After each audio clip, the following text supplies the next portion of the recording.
जैन दोस्तों, मैं हूं मेजर गौरवारी और आप देख रहे हैं मेजरली राइट। अच्छा, केरला से एक और खबर है। हमने बोला था ना, याद है मेरा tweet, the next surprise will not come from Kashmir, it will come from Kerala. दोस्तों, केरला से एक खबर है कि सैयद मोहम्मद जिफ्री मुथुकोया थंगल, ये एक बंदे का नाम है, पूरा नाम दोबारा बताता हूं, सैयद मोहम्मद जिफ्री मुथुकोया थंगल। ये प्रेसिडेंट है समस्त केरला जमायतुल उलेमा। अच्छा, इन्होंने एक अपील करी है दुनिया से। ये सुन्नी जो इस्लाम में सुन्नी स्कॉलर्स होते हैं, इन्होंने अपील करी है, इनके हेड हैं केरल के, और इन्होंने दुनिया भर में अपील करी है सारे वर्ल्ड पावर से कि इजराइल जो कोट अनकोट जेनोसाइड कर रहा है गाजा में, उसको रोकिए। मुझे आज तक ये बात समझ में नहीं आई और मैं बार बार ये सवाल पूछता रहूंगा दोस्तों, बार बार ये सवाल पूछता रहूंगा। हर हफ्ते, हर दूसरे तीसरे दिन मैं आपके सामने आऊंगा और आपसे एक ही सवाल पूछूंगा कि केरल में बैठा ये बंदा, ठीक है, बुजुर्ग आदमी है, सफेद दाढ़ी है इसकी, so we respect him, we respect his age, उनकी इज्जत करते हैं हम, लेकिन मुझे एक बात समझ में नहीं आई, केरल में बैठा आदमी हजारों किलोमीटर दूर गाजा में कुछ हो रहा है, इनको क्या लेना देना यार? मुझे यही समझ में नहीं आया, इनको क्या लेना देना? सोचिए जरा इस मामले में, इनको क्या लेना देना? अगर वो बात है कि इनको ये लेना देना है कि साहब ये भी मुसलमान हैं और जो गाजा में जो मर रहे हैं वो भी मुसलमान हैं और ये इनका रिश्ता है, अगर ये बात है तो मैं पूछना चाहता हूं, इनको फिक्र है कि गाजा में मुसलमानों के साथ जुल्म हो रहा है, ये कह रहे हैं ना, ये जो मौलाना साहब हैं, ये कह रहे हैं कि साहब गाजा में मुसलमानों के साथ जुल्म हो रहा है। चलो ठीक है, आप कहते हैं, एकेडमिकली स्पीकिंग जुल्म कुछ नहीं हो रहा, लेकिन आप कहते हैं, मान लेते हैं, चलो ठीक है, डन। फिर मैं पूछता हूं कि जो भारत ने राइट सिटीजनशिप अमेंडमेंट एक्ट करी, जिसमें हिंदुओं के ऊपर जो जुल्म हो रहा था अफगानिस्तान में, बांग्लादेश में, पाकिस्तान में, और आज भी जुल्म हो रहा है, उसके पीछे शाहीन बाग में लोग क्यों बैठे?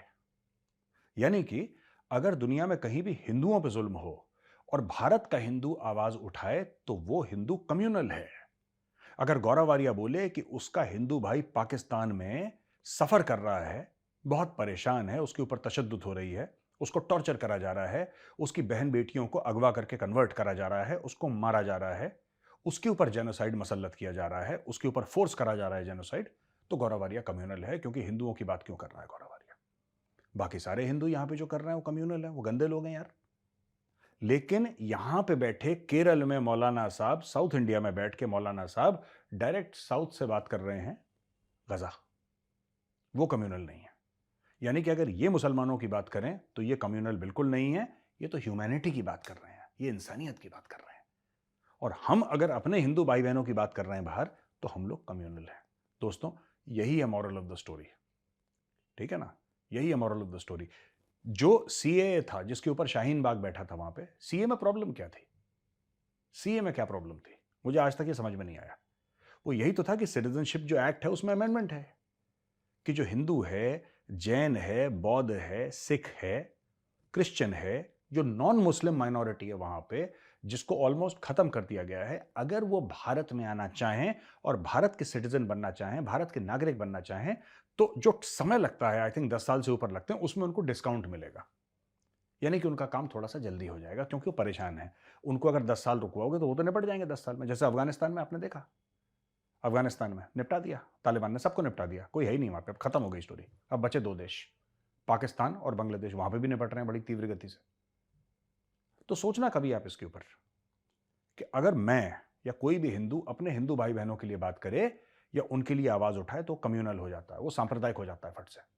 वो भारत के संविधान में विश्वास नहीं करता, वो हिंदुत्ववादी हो जाता है, वो त्रिशूल की बात कर रहा है, वो अग्रेसिव है, वो वॉर मॉन्गर है।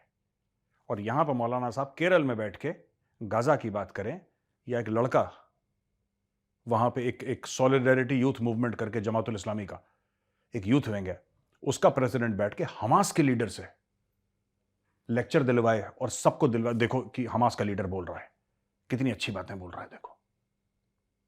वो अलाउड है, वो बिल्कुल सेक्युलर मामला हो रहा है। आप हमास को सपोर्ट कर सकते हो, बिल्कुल सेक्युलर आपका थॉट प्रोसेस है, लेकिन यहां से कोई आवाज उठाते तो कम्युनल हो जाता है। सोचिएगा जरा इसके बारे में दोस्तों।